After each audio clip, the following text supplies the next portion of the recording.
tell us what that is at anong ginagawa nun, and then because of your involvement dyan, ano naman ang iyong mga observations or conclusions? Father, go ahead. Thank you, Your Honor. There are other witnesses po na kasama ko, and they also have tales to tell. And let me just recognize them. Arlene, Ellie, and Arsenia. Now, let me begin by being asked by an EU ambassador, what does a priest do with the victims? Ang tugon ko po dito, dalawang tanong niya. What does the priest do with the victims? What and how can this madness ever take place? Ang una kong sagot ay, sa SVD, tinuruan kami na hindi lang magbahagi at magpatotoo sa katotohanan.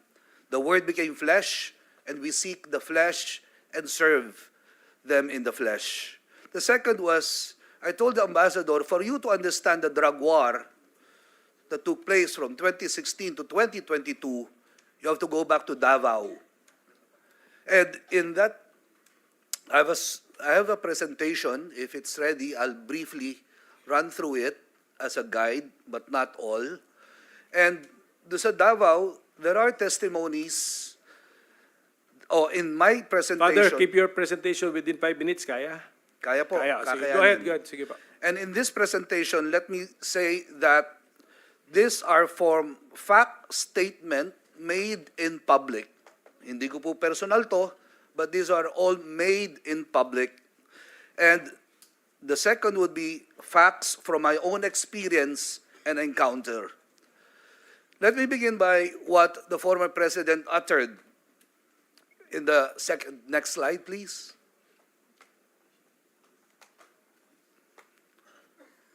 Following the death squad would be the statement, they are saying that I'm part of a death squad. True. That is very true. I'm just pointing a point. Followed by, next slide, please. The other slide. If you are doing an illegal activity in my city, if you are a criminal or a part of a syndicate that preys on the innocent people of the city, for as long as I am mayor, you are a legitimate target of assassin. At ito po ay pinatutuhanan ng sa susunod na slide ni Arthur Las Cañas, who said, and I quote, Duterte is the lord of all drug lords in the southern Philippines. He is the most dangerous person in the southern hemisphere. End of quote. Another person na nagpatutuo po ay walang iba kung hindi si Edgar Matubato. Ang kanya pong winika ay, it was Mayor Duterte himself who recruited us. He was present when we were organized during a meeting at the Old Men Seng Hotel. He called us the Lambada Boys. Our work was to kill and only to kill.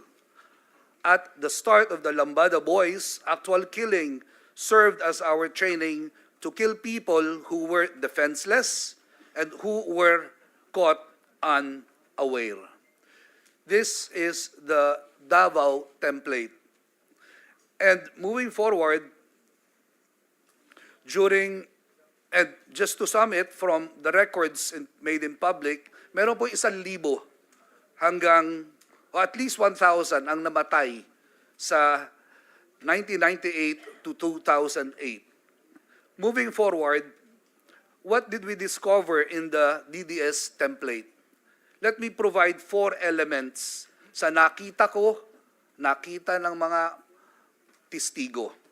And these 4 elements in the next slide would present to us, meron nakikitang shabu, 1 hanggang 3 sachet, kapiraso lang, hindi pang mayaman, panggamit at pambenta para maitawid ang pamilya. Hindi ko po sinasang-ayunan ang mga adik sa dahilang 15 taon din akong gumamit. At kaya ko po pinasok ang ganitong pagtatanggol sa mga inakasuhan na adik, naniniwala ako may pag-asa sila. Hindi dapat paslangin o pasabugin ang bungo. Pangalawang bagay na nakikita ay ang revolver. Meron mga patunay na ang revolver ay tampered. Ang revolver ay ginamit na 3 beses sa iba't ibang crime scene. Short of saying, recycled. Ang katawan ni Jonas sa susunod na slide, pangalan niya po Jesus Jonas. Ito po ay nakita noong October 8, 2016. Ang sabi, as always, palaging sinasabi, nanlaban. At kung titignan natin sa pangalawa at susunod na slide pa, nariyan po ang pulis, ngunit kapansin-pansin sa susunod na slide na merong handcuff marks. May handcuff marks at ang kanyang mga daliri ay bali-bali na. Tanong lang simple, paano siya nakabulot at pumutok? Sa unang araw ng pagiging Pangulo ng dating Presidente, 39 po ang patay. Sa susunod na slide, bukod ito po si Gilbert, masabi ko lang, Barker, pinatay habang nagtatrabaho. Sa first 100 days, in the next slide, we will see that there are at least 3,600 killed as part of the so-called accomplishment. The following slide would give us better numbers or more gruesome numbers. 39 killed on July 1. The number of daily killings averaged or peaked at 49 on what we have called a one-time big time. 33 was the average number of killed. There were 122 children, sinasabing collateral damage daw. 58 killed in a day and in 3 days. And let me just say, given this carnage and along with death-appalling statements instructing police to kill, this points to one thing. There is a mad killer or killers at the loose. If this is not addressed, then we are doomed. Father, your 5 minutes are up, so okay na? 1 minute. Can you wind? Sure. Yes, 1 minute. Okay. Say, go ahead. Micah was killed, 3 years old. And ang kalungkot-lungkot na nabanggit ng ating ginagalang na senator, shit happens. Aldrin Pineda, ang tanong niya, bakit ako binaril ni Omar? And in the last 30 seconds, let me present sa 312 na sinabi ni Randy De Los Santos, nung lumalago na po ang programa ng 200, naggawa ako ng munting katanungan, ilan ang nagdodroga? Ang sagot nila, 120. Ibig sabihin, merong 80 walang kinalaman sa droga. Inosente. Ang sunod kong tanong sa kanila, sino ang nagdodroga nung pinaslang o pinatay sila ng pulis o civilian police? Wala po nagdodroga sa amin nung pinatay sila. Ang isa pang magic number, 0. Sa kanilang salaysay. Hanggang sa ngayon, ipaglalaban nila, walang pinaslang. Sino po ang mga principal? Alamin ho natin sa quad hearing. If I may just share. Is that, Father? What is These are that? the list Sige, of go the ahead. members Sige. that we have. Members ninyo ng programa, apa? Programa Paglihom. 329 names. Ah. Pinaslang lahat. Lahat ay may affidavit. Lahat ay pwede magpatotoo. Lahat po ay may pamilya na wala ng breadwinner. At ngayon ay naghihikahos, ngunit lumalaban ang hangad, katarungan sa bansang makadiyos. Hindi dapat palakpakan ang pumapatay. Dapat ito kinakalinga at hinihilom. Marami po salamat. Thank you. Father, ganito. Kaya kayo maraming alam sa issue na ito kasi kayo ang nagpapatakbo ng programa, ano name nun? Program Paghilom po, Your Program Honor. Paghilom. At dahil sa ikaw nagpapatakbo niyan, ano yung interaction mo? Doon sa 312 families o sa 200 families? Both po. Ilan? How many families ngayon We have ka-interaction mo? 312 families. 312 families yung ka-interaction mo. Kasi Yes po. namatayan sila lahat. Yun po. Yes po. That's why doon nakabase lahat itong sinabi nyo. And that is in coordination with Randy De Los Santos being my field coordinator. Kasi si Kian is one of the 312 na nakalista. Sige po. So, definitely organized na yung data ninyo. Tama? Yes po. Apo. So, can the committee request for your organized data? We will, upon checking po with our lawyers, Apo. what we could share and what is highly confidential for their safety. Ande, sa tanong sa marami na tanong. Ay inaano ko lang yung itong nilalagay ko lang sa context yung bakit tinawag natin si Father Flavi as a witness. Kasi although hindi siya namatayan, hindi siya but 312 families ang inaruga nung kanyang organization na program Paghilom at meron kang personal interaction with them. Okay, sige. Salamat. And then meron kang sinabi na, sabi mo, Senador, na sabi, shit happens. Sino yun? Are you referring to? Yung po yung nabanggit ni Senator Go nung namatay si Micah. So it's go. So Senator, go. Sorry, Senator? my apologies. Senator De Bato. La Rosa. Sige, as a matter of right, the Senator can react if he wants to. Yes, Mr. Chair, thank you.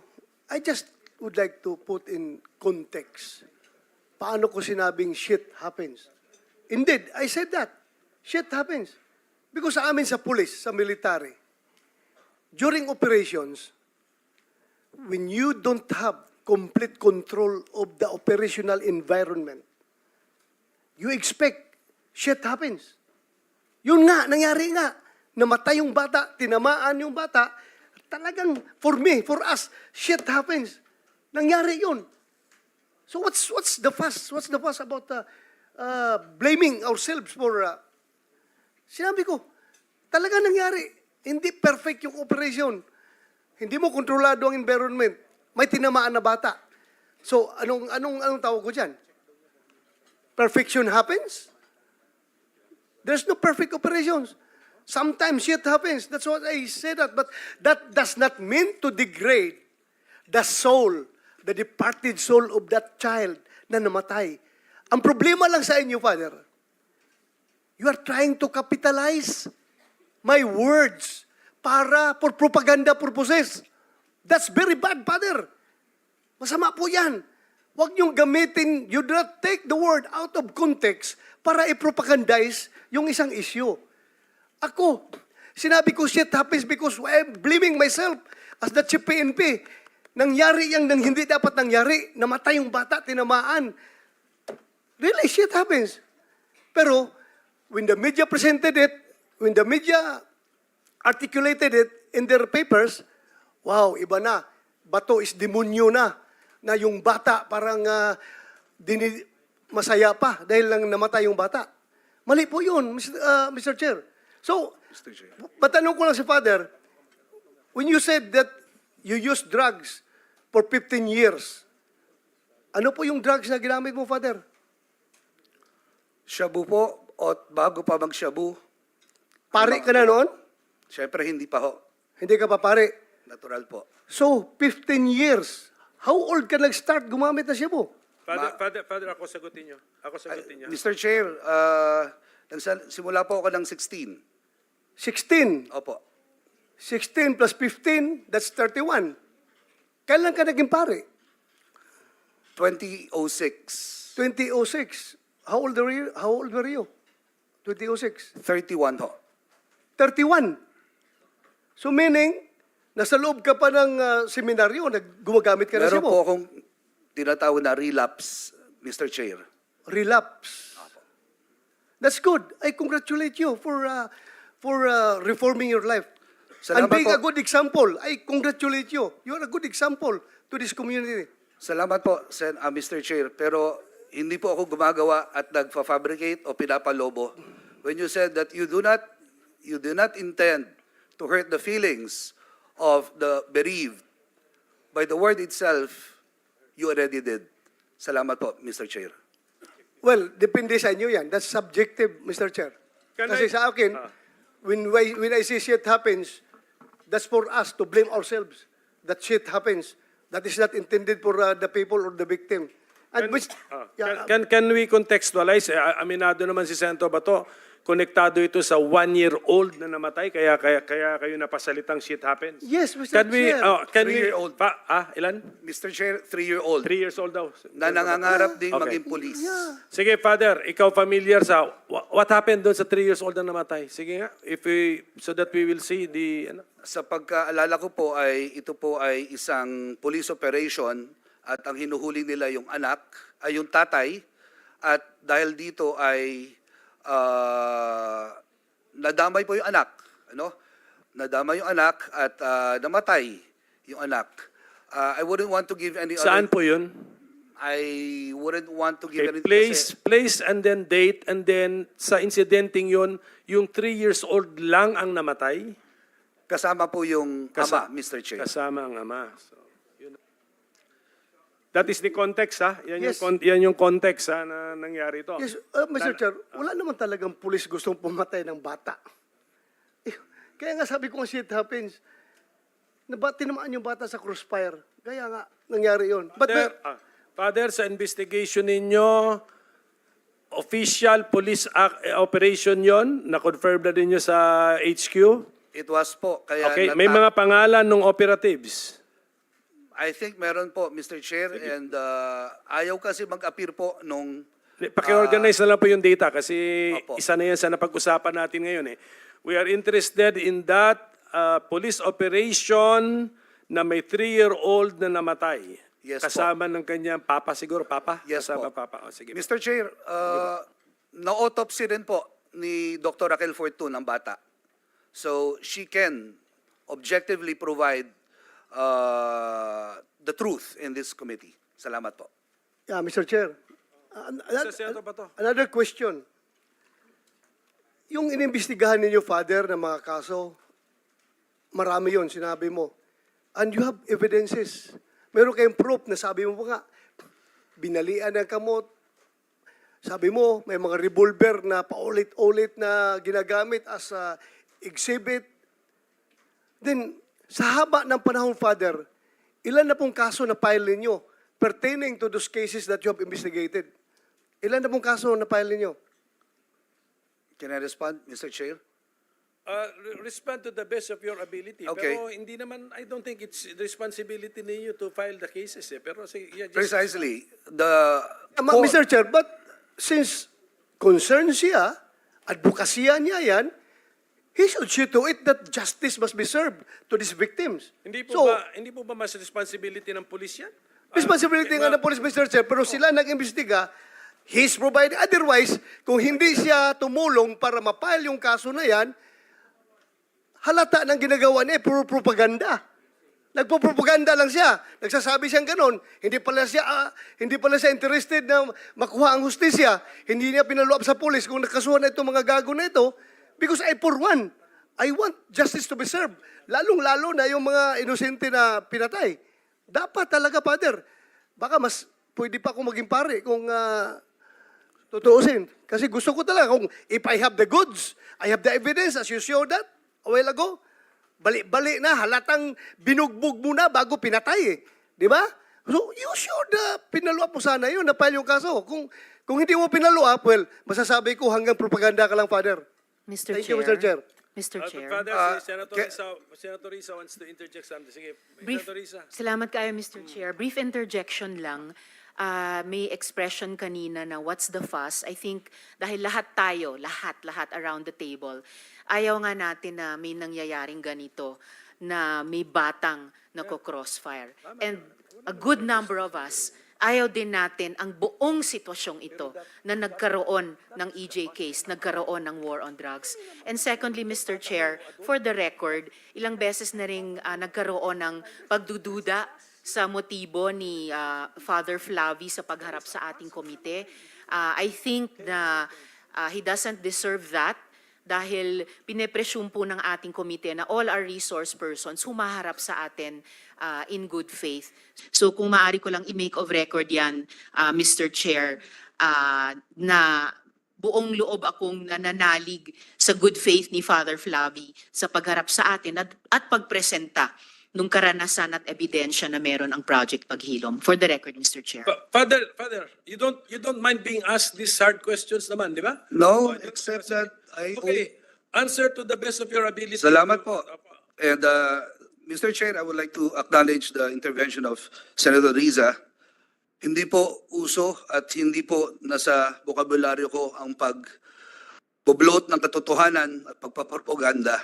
Ito po ay ginawa ko sapagkat bago pa magkaroon ng patayan sa nagdaang administrasyon, meron na tayong isang lugar kung saan tinatawag na kalinga.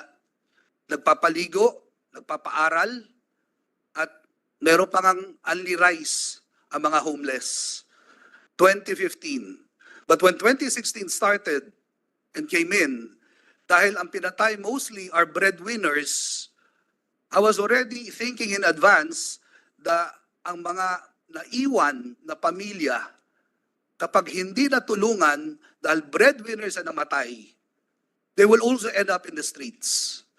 So to address that issue, we created Program Paghilom to help provide the core competence of psycho-spiritual interventions. Yun po ang hugis ng hustisya na nais namin ipaabot. Let us take note that justice has different facades. Isa lang po ang korte, o ultimate ang korte. But being able to rise up in the morning para magtrabaho, ang anak kahit kandila, magsulat at mag-aral mabuti, para sa akin, katarungan na po yun. Hugis po ng katarungan yon. Now, to address the cases, there are cases that are being addressed. There are cases that have fallen into our hands and they are ongoing. I will not outline it here, but submit the records. Second, if there are really cases of Danlaban, let me now throw this question. Di ba ho, sa investigasyon, sa crime scene, ang isang pine-preserve po dyan ay yung barel na ginamit. 6,000 po daw ang nanlaban. So dapat merong 6,000 barel with corresponding documents. One way to let the public know that the war on drugs was real and true to its word, let us see the 6,000 handguns. That's a question po. Yeah, Mr. Chair, Salamat po. if I may, Senator Bato. I hope in the next hearing, we can invite the Director of Forensic Service of the PNP para mailatag niya yung whereabouts nitong mga Take note, yes. lahat ng mga ebidensya na na-recover.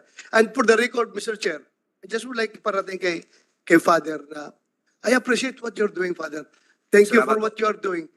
Pasensya ka na kung sinabi ko na kung hindi ka nakapag-file ng kaso, parang you limit yourself to propaganda. But then again, you said na may nakapile kayong kaso. And I encourage you, please, file kayo ng kaso. Kasi kawawa talaga yung namatay. Mag-file kayo ng kaso. I am one with you in seeking for justice to these victims. Filean nyo ng kaso. Salamat po at madami pong kaso na hinahabla na po. Salamat. Thank you, Father. Salamat. Mr. Chair. Mr. Yeah, Chair. before I recognize Senator Risa, can we ask Attorney Dulay to sit here with us? He's the